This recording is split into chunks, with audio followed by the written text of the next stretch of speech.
Yan siya to ang printer is no. Ang printer is nga siya error. Blink yung red lights subot na siya error. Kung sulita og kuan. Sulita og print patagban paper. Kaya to na siya print. Kaya na to siya ni. Dili na siya mo proceed. Okay. Naman siya error. Gusto na to og copy. Xerox ta. So wala na. Wala siya. Hindi siya magamit. Diri po, try ta og print. Gamit ng printer na to nga L3210. So, yung printer is L3210. Then, print.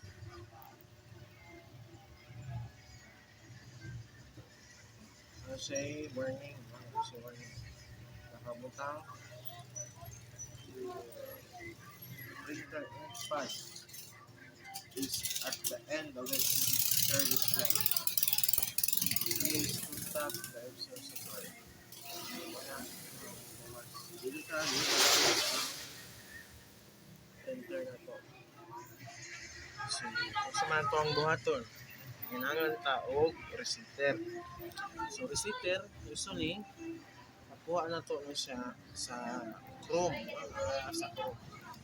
Mas makita ani mo diri daghang mga mag-vlog ani daghang mga mag-vlog dili ka ang mga vlogger maghatag og mga link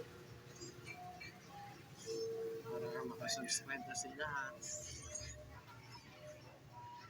Like ka ng mga video tapos subscribe ka ayun pa ano mo ning link naman siya nakabutang download so proceed ka ani ayan, i-download din mo siya.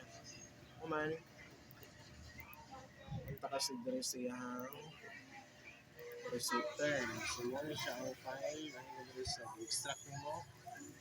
Tapos, ito yung diri siyang receiver. Punta na siya diri. Ngayon, select model name, 3210, word, 3210 series. Okay. So, piliunin mo ang rest ink pad counter. Okay? And then, check the main pad counter. Dayon, i-check nyo mo.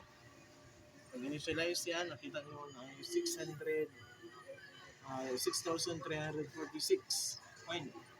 Tapos, initialize. Nata dito check, mag-initialize na kita. Main pad counter, i-check mo magbalik, tapos initialize.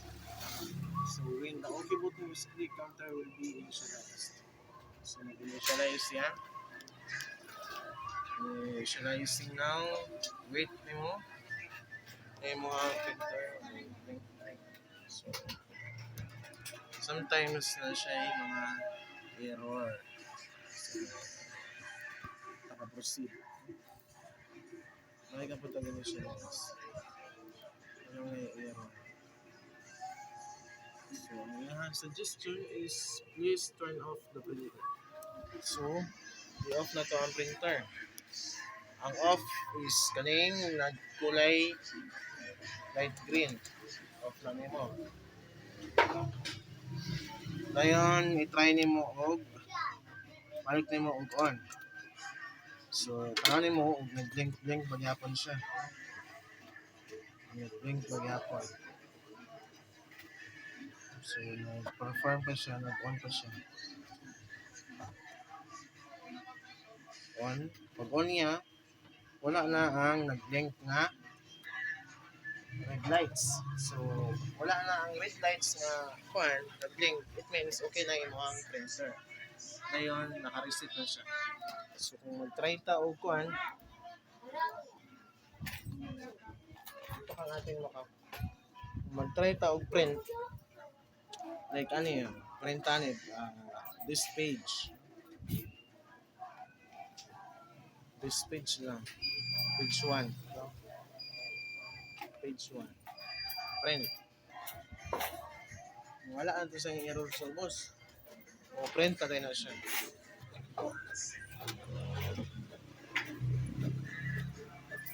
Diba? So, gamit na yung mga printer. Ito siya.